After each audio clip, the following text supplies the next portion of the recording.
pues me ayuda a enlazar muy bien, porque realmente lo que hemos venido viendo en todas estas sesiones es todo ese patrimonio cultural y material en sus diferentes facetas y también los objetos materiales que ha dejado esta cultura y esta influencia andalusí en diferentes territorios.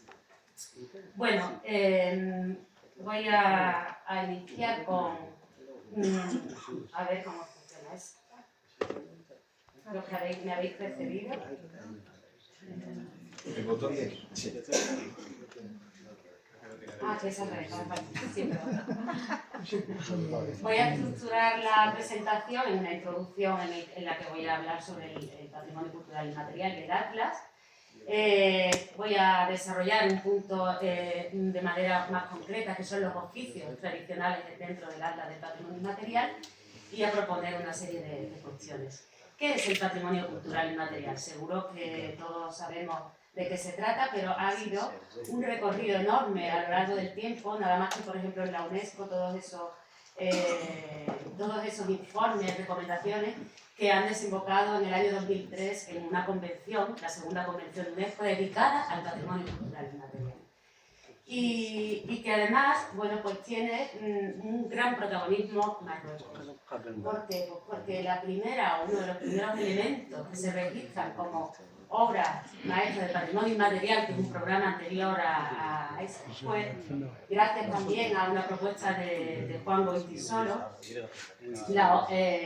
pues la plaza de Yemen Afna.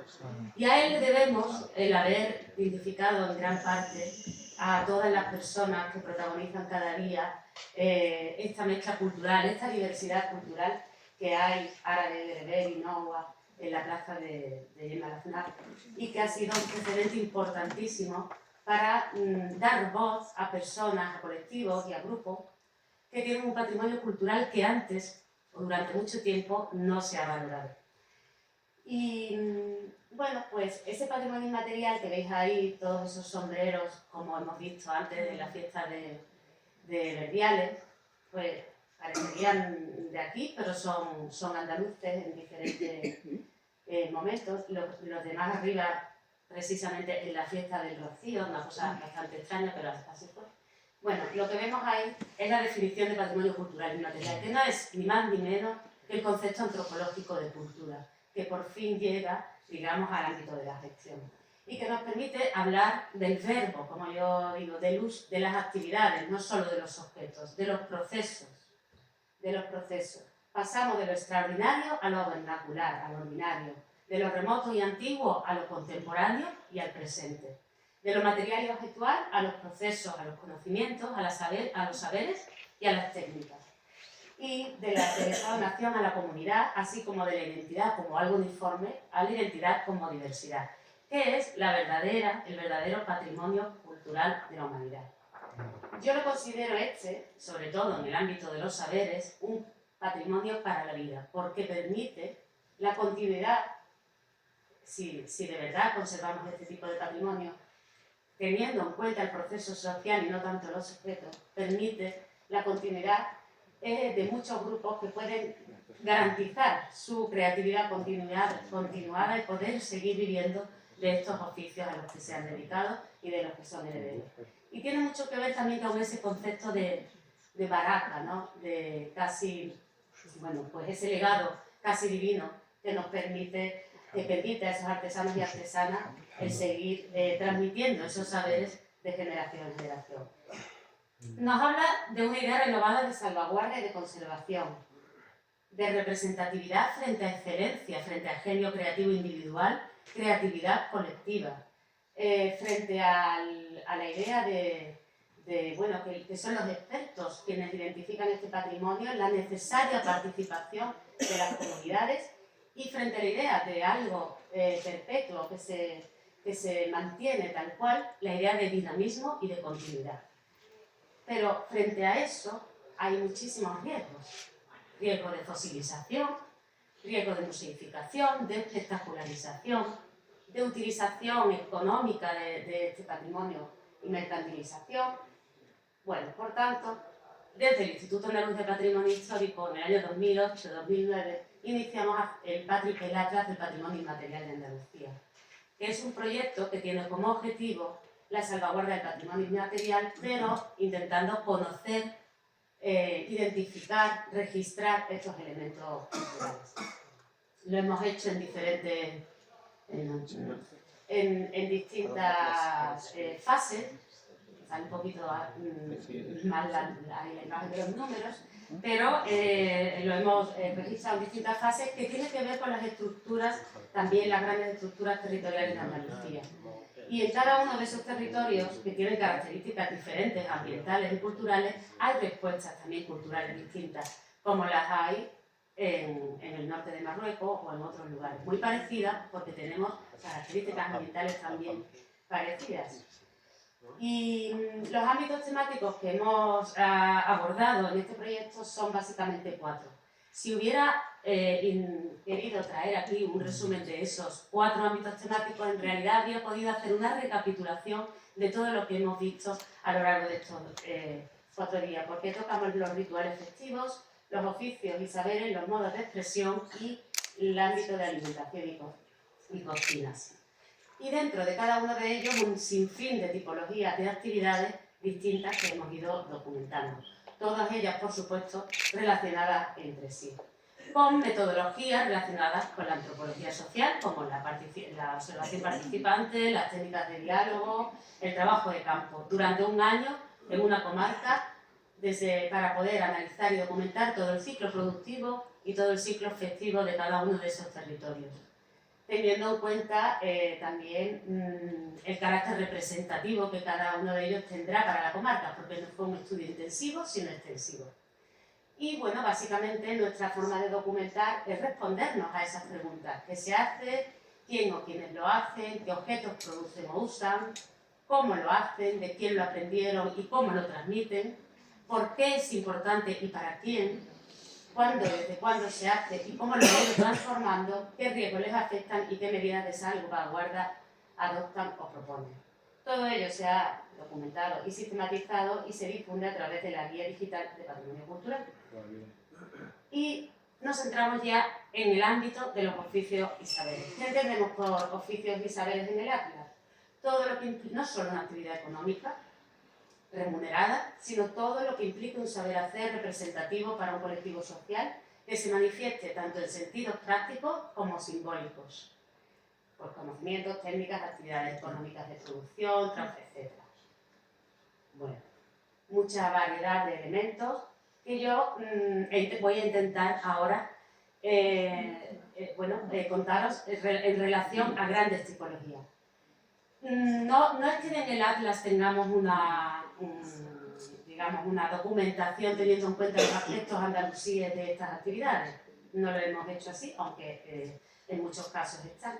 Por tanto, he tenido que hacer un esfuerzo, he tenido que ir buscando un poquito en una arqueología del propio registro para ver qué elementos pudieran tener relación con lo andalusí.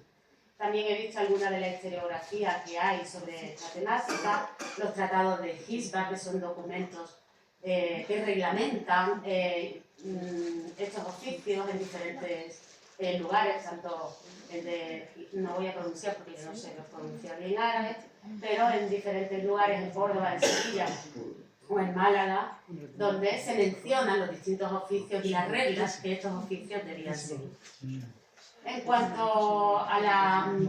Parece que se han perdido algunas cosas de la presentación, pero bueno, en cuanto a la gran clasificación, lo he dividido en actividades relacionadas con la industria textil, que fue una de las más importantes que se introdujeron en Al-Ándalus y tiene que ver mucho pues, con la introducción del regadío, que permitió pues, nuevos cultivos y que además fue la base para esa floreciente industria textil. Y importaron también técnicas que, bueno, que quizás se desconocían hasta ese momento y se extendieron por las diferentes provincias de Andalucía. ¿Qué son los principales tipos de producción textil que se elaboran? Pues de lana, predominantemente, fibras vegetales como el lino, el cáñamo y el algodón, o la seda, que después generó un mercado de alta calidad y de lujo, donde Argandán tuvo un gran protagonismo. Y se crearon pues esas innovaciones técnicas que van a permitir que haya muchísimos telares por toda la provincia. La lana merina, entre otras, pues fue introducida desde el Magreb en 1150-1200 y ha sido crucial en la economía de Castilla, ¿no? Paradójicamente, un elemento identitario también, y está asociada a la transhumancia y a las exportaciones.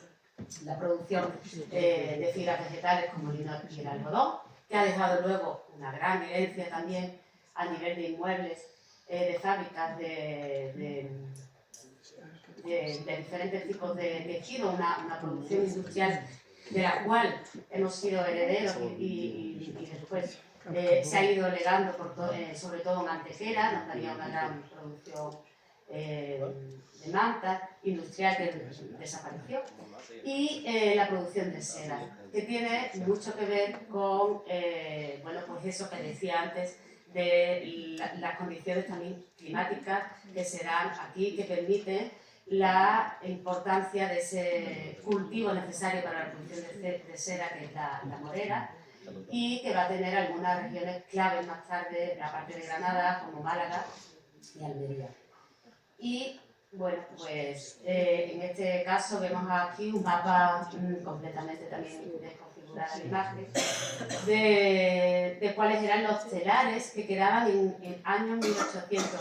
Esos círculos que veis más grandes son que había más de 1000 telares, tanto en Granada como en Sevilla o Córdoba, más de 1000 telares en aquel momento. Pues de esos telares todavía quedan muchos telares en Andalucía, algunos de ellos en la Alpujarra y bueno, pues telares de bajo lizo con esas técnicas. Aquí vemos uno de ellos.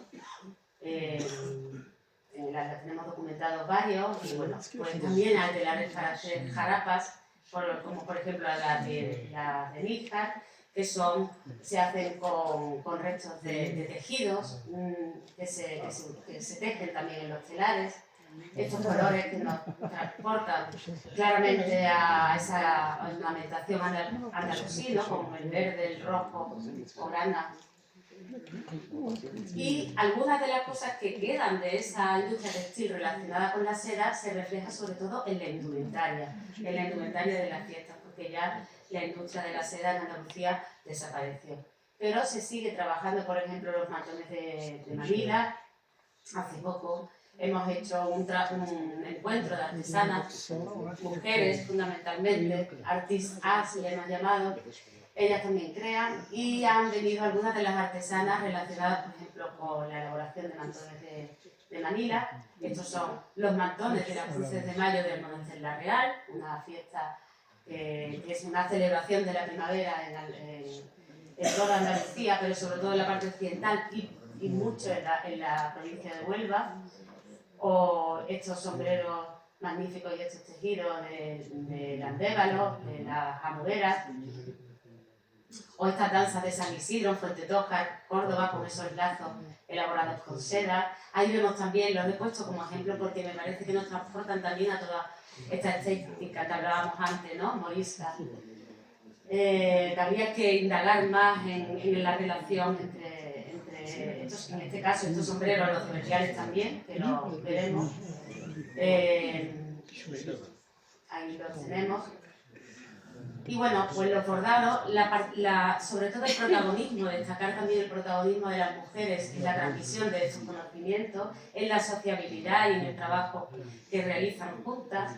Estos trabajos de bordado con seda también, o de bordado con aguja veloz, que se utiliza lana en este caso, donde decoran las colchas que componen sus ajuares. Se utilizaba lana virgen de oveja. Y porque los dos tipos de ganado fundamentales que había y sigue habiendo son el caprino y el ovino. Y bueno, pues el bordado en hilo también muy interesante para hacer esos múltiples mantos de los que hemos venido hablando también en los rituales de la Semana Santa, que tienen ese paralelismo con otros rituales como ha señalado Antonio Zoido. Esas otras actividades relacionadas con, en este caso, no la transformación de la materia animal. En este caso, pues, todo lo que tiene que ver con el uso de esas pieles que se cultivan en diferentes inmuebles, espacios que ya están abandonados y en desuso, como la de la Alhambra o este puente de las curtidurías de Ronda, que estaban al lado de unas curtidurías del siglo XIII, o esta tenería del monasterio de la Real, donde se curtía estos. Aquí hay una, pues, en el Tetuán, y, perdona, ahí hay un error, pero básicamente uno de los elementos también decorativos que nos han quedado de este periodo y que se sigue transmitiendo artesanalmente de generación en generación son los cordobanes y los balanes. Los cordobanes más para hacer objetos de uso más cotidianos, con piel de cabra y por ser más moldeable, y se trabaja desde el reverso. Sin embargo, los guadagnetí, hechos con piel de carnero, se policroman en tonos dorados y plateados y se utilizan para decoraciones en estancias y muebles más suntuosos. Bueno, pues este tipo de tiendas y de talleres todavía están vivos en Granada, sobre todo. Y la elaboración del calzado, otro de los oficios relacionados con este tipo de artesanía. El sevillano Yves Adamdou recomienda a los zapateros en aquel documento que antes os mostraba que no pasen por los agujeros de la suela más que correas, porque si las cosen con hilo se destrozan enseguida. Bueno, pues se iban haciendo las recomendaciones, digamos, los procedimientos necesarios. La guarnicionería, la marroquinería o albardonería, pues está extendida por toda Andalucía, porque todavía el uso de estas guarniciones está en boga, sobre todo por los rituales festivos, no ya tanto por el trabajo agrícola o ganadero, que también, ahora lo veremos, pero bueno, pues hay diferentes talleres extendidos por toda Andalucía, así como de talabartería para las bestias de carga. Bueno, pues este tipo de, además de ornamentaciones, también vemos claras reminiscencias, ¿no? Y bueno, esas otras relacionadas con la transformación, esta vez, de las fibras vegetales. La otra materia prima, muy extendida tanto en Andalucía como en Marruecos, que tenemos, como digo, algún tipo muy parecida, condiciones ambientales y que han generado respuestas culturales también muy similares, pues son todos estos trabajos a partir de esas fibras vegetales, de la caña, del esparto. El esparto, además, si no se coge, pues tiene el problema de que se pierde. Y si se pierde el esparto, pues no se retiene alguna de las... bueno, pues el esparto está manteniendo este paisaje, ¿no? Este paisaje de la zona de Guadix, son concretamente las cuevas de Almagro. Y bueno, pues todo eso que veis ahí son atochas, y en el momento en el que se deterioren del todo, pues ese terreno se viene abajo, y con ellos todas las construcciones que hay, que son construcciones excavadas en tierra y que corren grave peligro, ¿no? si ese elemento no se mantiene. Bueno, todos los mercadillos y mercados de artesanía que algunos pueblos mantienen.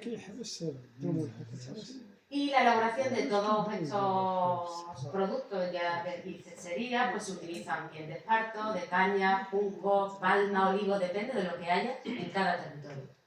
De lo que prolifere, bien porque sea un cultivo predominante, bien porque sea un elemento que crece de manera silvestre, ¿no? Y bueno, se elaboran diferentes tipos de productos. Algunas se utilizan para hacer estructuras de techumbres vegetales, en otros casos para utensilios agrícolas, como son los capachos, o bien se utilizan los capachos como antorchas en algunos rituales festivos, como es el caso. O bien, como también todos ustedes saben que es una herencia, por supuesto, de este periodo, porque Córdoba, Planicar, se convirtió en la mayor exportadora de papel al resto de Europa, pues el papel es otro de los oficios que parten del aprovechamiento de estas fibras vegetales, ¿no? Entre otras cosas, de estas fibras vegetales y también del algodón. Y bueno, pues hace poco hemos hecho, como decía, una de las artistas que tiene su taller que se denomina Talleres para Sentir, Papel para Sentir, que además hacemos una relatoría siempre después de cada una de las actividades, una relatoría pictórica, de forma que el propio acto de transmisión de conocimiento se convierte en un acto también creativo y tiene como resultado este tipo de creaciones. Y bueno, pues a partir de todas estas cuestiones que hemos ido documentando en el aula, también hemos hecho rutas culturales y hemos desarrollado proyectos, entre otros interregionales, con Marruecos y documentados oficios a un lado y al otro del mar de Alborán, de los cuales han salido estas rutas culturales. Bueno, pues a partir de las fibras vegetales, también la madera es una de ellas, hay muchísimos otros oficios relacionados con la construcción de instrumentos musicales. Aquí vemos un rabel, si no me equivoco, pero es un instrumento extendidísimo en Andalucía, porque es un instrumento usado por los catetos, por los campesinos de los montes de Málaga, pero también lo utilizan las cuadrillas de ánimas de Almería. Y bueno, pues ahí están estos instrumentos musicales que no han desaparecido a pesar del flamenco, siguen vivos. Y otros, como la taracea, que voy a decir desde la taracea, uno de los oficios que tienen mucho que ver con este legado andalusí y que sigue vigente en Granada.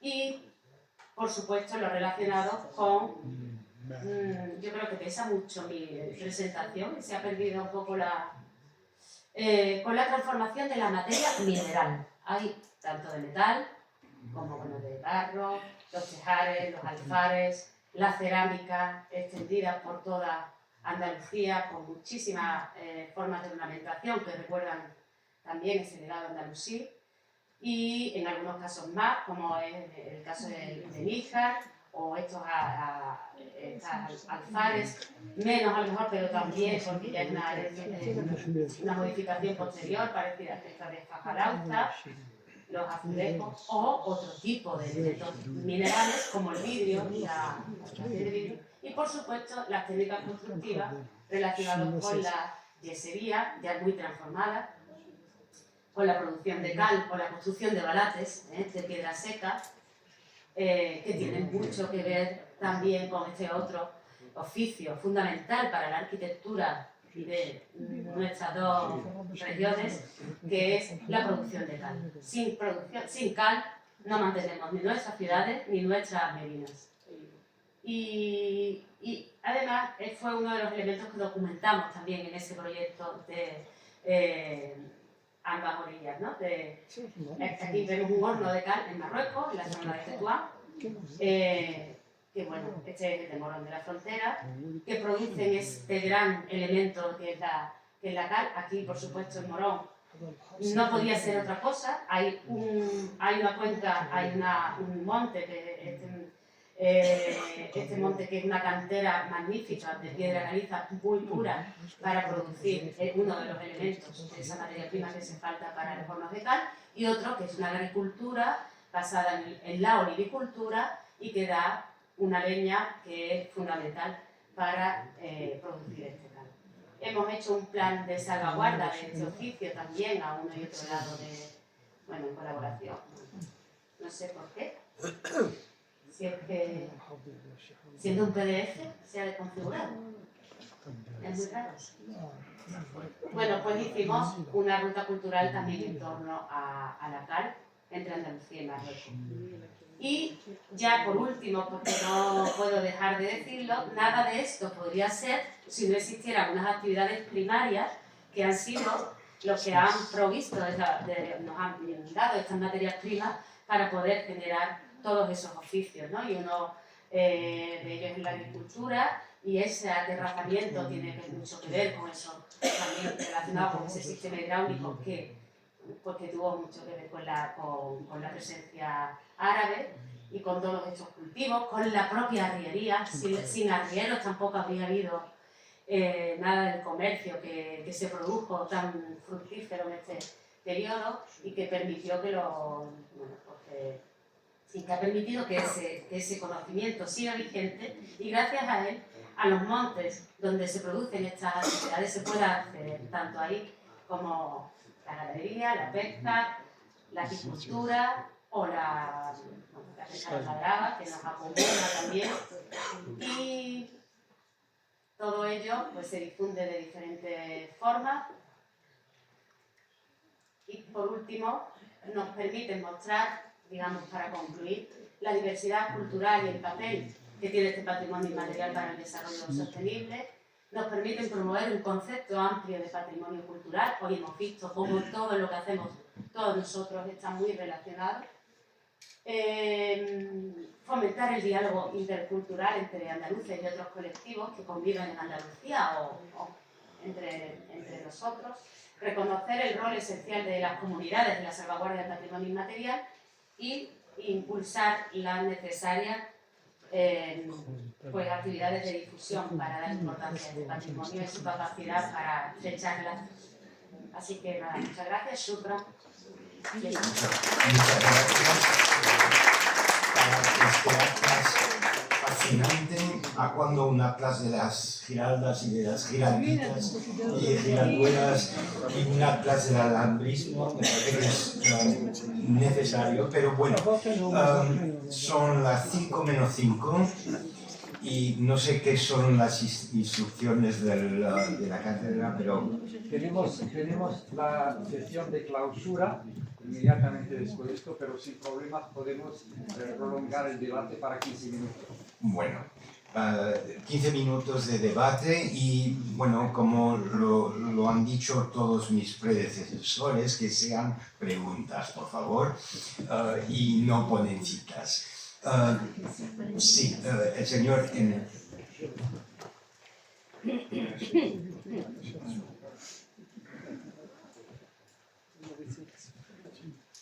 شكرا سيد الرئيس. سؤالي موجه للاستاذ الباحث المؤرخ سي محمد بن عبود كشخصيه باحثه ومؤرخ وكذلك مناضل في هيئه تسعى دائما الى التحسيس وتاهيل التراث مدينه تطوان كمدينه عريقه باستحضار طبعا التنوع في اطار الوحده. غير ان هذه الوحده اقول للاستاذ هل هذه الوحده لا تقتضي بلورات استراتيجيه وطنيه افق خلق ائتلاف وطني بكل المدن مثل سلا، تطوان، طنجه، الرباط الى غير المدن التي تتقاسم معها مجموعه من المشاكل من اجل خلق ائتلاف وطني اولا للمرافعه على قضيه الاحتفاظ على التراث المادي ولا مادي من جهه، وثانيا للصد لكل يتربص بتراثنا الوطني المادي ولا مادي. شكرا لكم. Muchas gracias. El señor, enfrente de usted, el señor con... allí. Sí. Muchas gracias. Bueno, comentaré luego personalmente con todo algunas cuestiones porque me ha salido muy interesante. Muchas gracias por las presentaciones. Le voy a hacer una pregunta a Rafael. José María, debe contestar primero porque de acuerdo, la sí, sesión sí. anterior. Me parecía que tomábamos las preguntas primero y entonces... ¿no? Porque esta es la sesión anterior. Bueno, pero hay preguntas para otros miembros de la sesión Hay anterior. preguntas, aparte de la pregunta del señor... bueno. Sí. Hay una cosa muy importante que اسمح لي واحد النقطة مهمة جدا فيما يخص هذا الجواب. أنا 10 سنين وأنا في اللجنة الملكية تتبع المشروع تطوان 2011 حتى 2014 ومن بعد عاود بداو 2019 إلى 2024 إلى حد الآن ودابا هو جاري. الرأي ديالي بكل صراحة إذا ما يغيروش بعض المسائل ما غتحلش المشاكل المدن كاملة. اللي كاين في تطوان كاين في مراكش كاين في كذا. علاش؟ لان اللي كيشرفوه على المشروع الملكي هذاك ممتاز، ميزانيات كبيره، 1000 مليون درهم نفاس، 1000 مليون درهم مراكش، 650 مليون درهم نتسدوا يجدوها. المشكل هو ان شكون اللي كينفذ المشرف هو السيد العامل مزيان، ولكن العامل ماشي متخصص في التراث. جوج، العامل كيجوز الباشا، والباشا كيجوز نقدم، وفي نهايه المطاف المقدم هو اللي كينفذ ديك المشروع هذا. هذه حقيقه. اذا كخص يعني دابا الخلل في الراس، خاص هادشي هذا يتغير. في اسبانيا اذا قارنا كاين مثلا في انتيكيرا نموذجيه، واحد البلديه فيها 10 الناس باختصار حلوا المشاكل تاع انتيكيرا كامله خلال هذه 30 سنه. وكاين مافيا داخله في هذا الشيء هذا، المقاولات وكذا وكذا، والهيئه المهندسين، وتما كتبدا المشاكل. وشكرا. هي الحقيقه.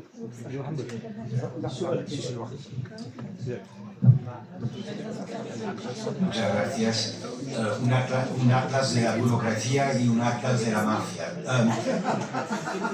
El señor tenía una... فقط من فضلكم سؤال واحد فقط للجلسة السادسة لنمر للجلسة السابعة. هل هناك من سؤال للجلسة السابقة؟ سؤال واحد فقط. الجلسة السابقة. الجلسة السابقة. نعطيكم بعد. باختصار شديد.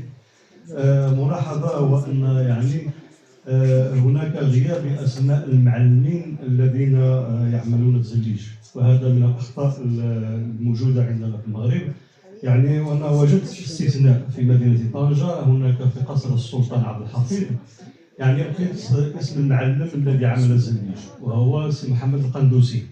سي محمد القندوسي هذا يعني فتش على الترجمه ديالو، على البيوغرافيا ديالو، ما لقيت حتى شيء. لقيت الوفاه ديالو في جريده العالم 1947. هذه من الاشياء الجميله التي ينبغي على سي محمد بن عبود والخبراء الذين يهتمون بالزليج يعني الاصرار على كتابه اسماء المعلمين والصناع المغاربه الذين يعملون في الزليج. وبخصوص يعني النماذج التي ينبغي ان تدرس، فقط يعني هناك نموذج جيد في مدينه طنجة، وهو قصر الباشا احمد بن علي بن عبد الله الريفي في قصبة طنجة. هذا القصر يعني جميل جدا، وبه يعني زليج يعني اصيل جدا، وهو شبيه بالزليج التطواني. وعام 2002 يعني بعض الخبراء من قصر الحمراء يعني زاروا هذا القصر، قصر طنجة، من اجل يعني دراسه بعض النماذج. والخبر موجود في كيد اغوا، يمكن الاطلاع عليه. Muchas gracias. Una pregunta para la segunda sesión. Ahora la última sesión. Sí, ahora para... No, yo. Me parece que el señor allí quería... Sí, si tiene el micro. Muchas gracias. Bueno, como decía, luego en lo personal espero poder hablar con todos los conferenciantes, pero quería hacer una pregunta a usted, Rafael. Escuchándole me surgían dos cuestiones muy rápidas. La primera es si el fenómeno que comentaba es exclusivamente iberoamericano o se da en otras clases sociales elevadas fuera de Iberoamérica. Y por otro lado, vinculada a ella, si existen ejemplos anteriores al siglo XIX. Y esto me lleva un poco a la reflexión sobre la herencia, ¿no? Es decir, si estas manifestaciones son producto del orientalismo heredado de ese espíritu decimonónico y que representa también la gramática de Owen Jones, o si antes de ese acercamiento ya hay ejemplos que puedan trazar esa herencia, ¿no? Y sobre todo porque pensando en el caso de Rogelio Salmón en Bogotá y demás, que nació en 1939, parece que ese Adolf Loos y Ornamento y Delito rompe con el kitsch y se importan ideas europeas. Entonces me surgía esa pregunta. Gracias. Son cuestiones paralelas. No, a ver, lo que yo he contado de orientalismo en América Latina o en Iberoamérica tiene que ver con una situación específica a nivel cronológico y teórico, que es aproximadamente entre 1860 y 1930. Eso es una cuestión. Anteriormente hay otra influencia, pero es otro contexto histórico diferente, que es el mudéjar. El mudéjar que se desarrolla a partir del 16, de la llegada y conformación de nuevas ciudades, nuevas arquitecturas en América, en los virreinatos americanos, pero esa es otra historia diferente. Y en cuanto al post, es decir, la presencia de Rogelio Salmona, no solamente, sino Luis Barragán, por ejemplo, también en el caso de México, son personas, arquitectos que vienen a formarse fundamentalmente a Francia, pero con los grandes, con Le Corbusier, por ejemplo, que viajan a Granada, que viajan a Andalucía, que viajan al Magreb también, y lo que ellos van a retomar no es el decorativismo propio de la fase orientalista, sino las estructuras, la luz, el sonido, el agua, es decir, otros contextos diferentes. Y en el caso de Rogelio Salmona, por ejemplo, lo que hace es trabajar precisamente el ladrillo, la plantilla de ladrillo, pero con unas finalidades de carácter estructural, digamos, y de plano arquitectónico diferentes. Es decir, que son secuencias diferentes, aunque basadas en una misma estructura estética de carácter histórico. Quizá habría que decir aquello que en muchas ocasiones la creatividad es un fallo de la memoria. Muchas gracias y así terminamos esta sesión. Muchísimas gracias para su paciencia y ahora tenemos la sesión de clausura. Invito al profesor Akmir y al consejero. Una última. ¿Lo promete que será corta? Bueno. Con el micro. Yo propongo que se piensa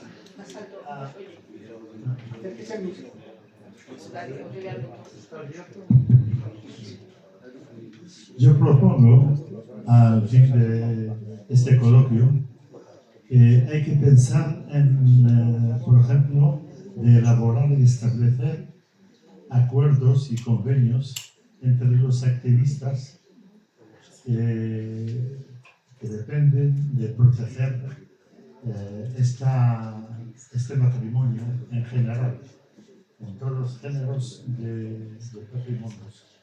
Muchas gracias. Me parece que es una transición perfecta para la clausura. Por favor, profesor Akmir.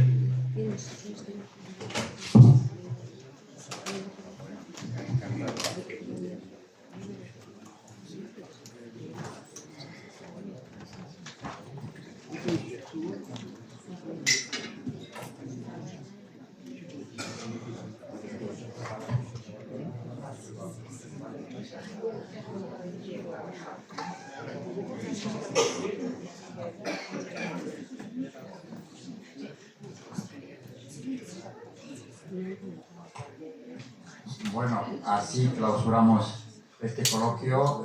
Al comienzo cedo la palabra al consejero cultural de la Embajada de España y Marruecos, nuestro socio de la cátedra. A usted la palabra, señor consejero.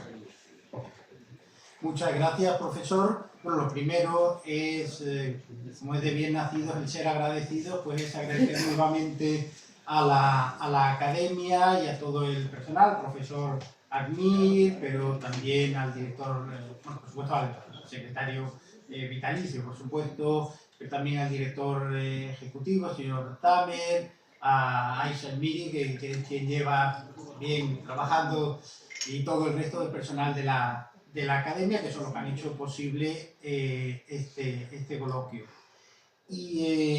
Y por último, voy a retomar una idea que lanzaba el embajador en el inicio de este coloquio, y también me gustó mucho que también la apuntó el secretario vitalicio, y es que este coloquio no es un punto de llegada, sino un punto de partida. Hemos estado debatiendo muchas cuestiones, muchos temas, de algunos de ellos hemos visto que sabemos bastante, pero de otros a lo mejor también hemos visto que nos queda mucho por saber. Y entonces yo creo y eso de luego lo voy a impulsar, la parte que me toca dentro del comité de científico de la cátedra, que es lanzar líneas de investigación por en algunos de estos ámbitos para seguir avanzando en el conocimiento y ver esas raíces comunes que aquí ya se han apuntado, pero digamos, esto es como cuando estamos viendo un monte, subimos un monte y de repente vemos el siguiente que hay detrás que es más alto. Bueno, pues esa es la idea que dejo apuntada, es decir, digamos que nos pongo deberes, digo no porque también los asumo yo mismo. Así que nada, y muchísimas gracias por supuesto a todos los ponentes por habernos enriquecido con su conocimiento y a todos los asistentes por su presencia. Muchas gracias. شكرا جزيلا سيدي المستشار. فعلا هذه التجربة هي تجربة جميلة جدا التي بدأناها منذ حوالي سنة، وقبل أن أتحدث عنها باختصار شديد لابد أن أشكر الناس الذين يساهمون لا في الكرسي ولا في هذه الندوة، فعلى رأسهم الهيئة الإدارية للأكاديمية وكل الأكاديمية، ثم بطبيعة الحال صديقي المستشار الذي اشتغلنا يدا في يد سواء من الناحية العلمية أو من الناحية الإدارية. وهنا عندما أتحدث عن الناحية العلمية لا بد من شكر الفريق الذي هيأ الندوة من الناحية العلمية، فعلى رأسه العميدة ماريا خيسوس فيغيرا، لا مايسترا de todos، وأظن أنها اليوم هي في قمة الدراسات الأندلسية على المستوى العالمي، وهي أستاذتنا جميعا. وأنا أتذكر لما كنت أحضر الأطروحة في ثمانينات القرن الماضي بجامعة كومبلوتنسي هي التي أخذت بيدي وكانت مديرة القسم، ولكنها كانت الأخت الكبرى لكل الباحثين المهتمين بالدراسات الأندلسية، وهي بكل إطار وكل كرم ساعدتنا في تهيئ هذه الندوة من الناحية العلمية، من ناحية دعوة المشاركين. نفس المساعدة قدمتها لنا صديقتي الدكتورة فاطمة الرمضان التي بكل تفاني وكل دعم كانت بجانبنا في إعداد أولا هيكلة وتقديم الندوة وتقسيم المحاور، وهو ما ساهم فيه كذلك خوسي ماريا دابو لأنه هو دبلوماسي ولكن مثقف كذلك فيساهم بآرائه. ونحن هذه الندوة هؤلاء الأربعة كان لهم دور أساسي من الناحية العلمية، ولكن من الناحية الإدارية من ناحية العمل ففريق الأكاديمية كان بجانبنا وفريق الكرسي، ولا أنسى الدعم لا مشروط وجنديات الخفاء في الأكاديمية السيدة عيشة الميري والسيدة جنة الشقار، فهما حاضرتان يوميا لتهيئ هذا العمل. وكما لاحظتم نحن سعداء جدا بهذا المستوى التنظيمي أولا. الآن أمر إلى المستوى العلمي. أنا حضرت كل جلسات 23 جلسة، وخلال الجلسات كنت أستمع وأفكر في ما هو التقييم، فخرجت ب4 خلاصات كلها تعلمتها مما سمعت. الخلاصة الأولى: هذه الجلسة غيرت نظرتي للتاريخ. أنا تكويني مؤرخ وعلى امتداد سنوات طويلة وأنا أدرس التاريخ، فدائما كانت لي قناعة أن التاريخ يتحرك من جانبه السلبي، أن حركة التاريخ سلبية، أن الأحداث السلبية هي التي تحرك التاريخ.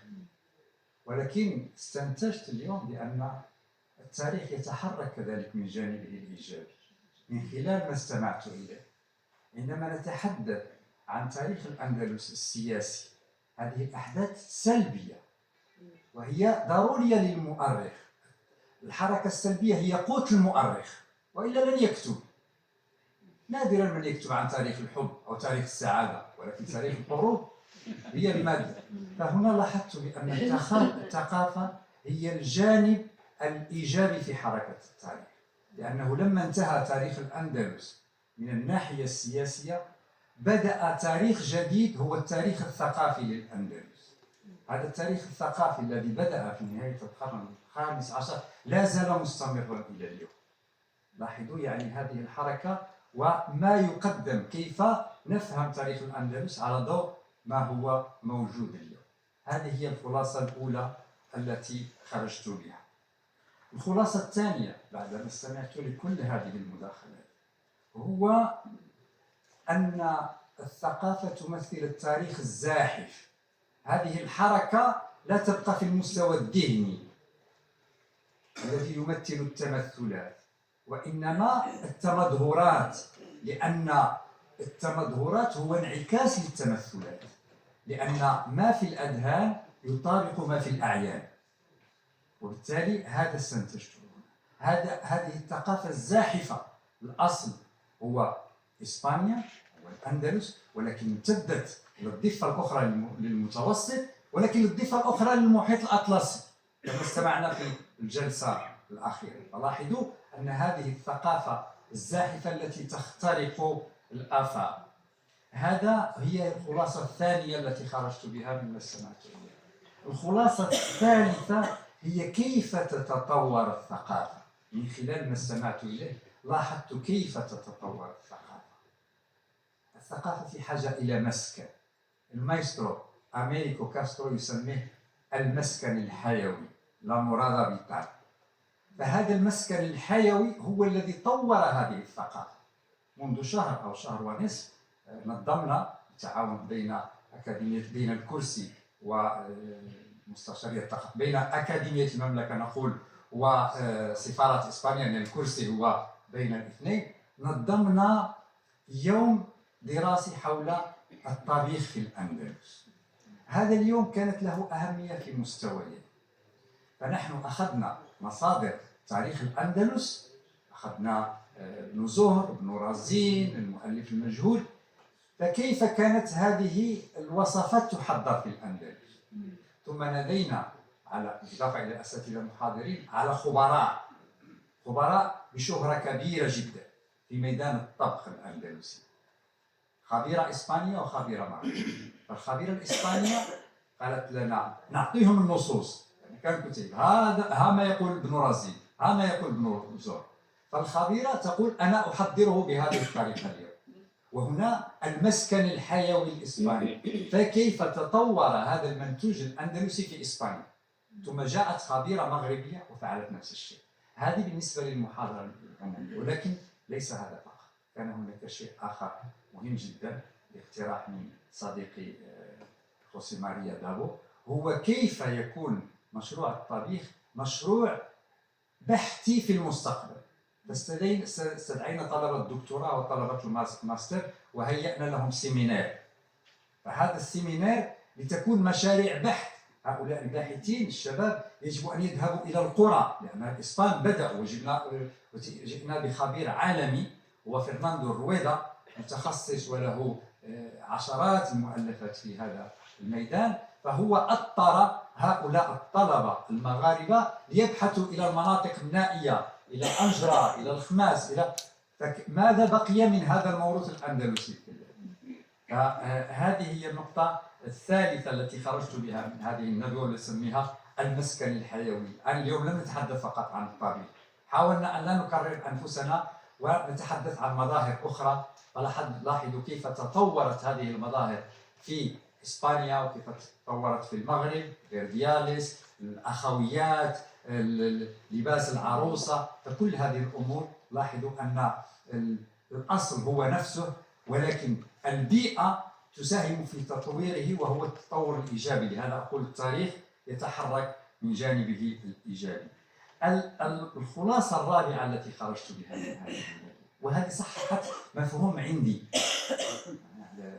تخصصي كان التاريخ المعاصر، وكان اهتمام بالهجرة، وطروحتي سويتها على الهجرة، وربطت مفهوم كان في ذاكرتي دائما هو مفهوم المثاقفة فالمثاقفة أربطه بالهجرة، فهنا اكتشفت بأن المثاقفة التي أربطه بالهجرة إلى أوروبا مثلا، الهجرة التي وقعت في القرن العشرين أو قبلها بظاهرة الاستعمار، أن مفهوم المثاقفة يعود إلى المرحلة الأندلسية. فهذا الموروث الأندلسي وقع فيه تثاقف في إسبانيا وتثاقف في المغرب، وهذا نحن دائما نتعلم. تعلمت شيء جديد من خلال ما استمعت إليه. هذه الخلاصة الأربعة. فقط أريد أن أذكر بنحن كما قال السيد المستشار نحن في بداية الطريق، ولكن نشتغل بصمت مع الأستاذة عائشة الميري ومع الأستاذة جنات الشقر. انتهينا وطبعنا كتاب التعايش في الأندلس، فأتتني به السيدة عائشة، فلما لاحظته له أريد أن أراجعه مراجعة أخيرة.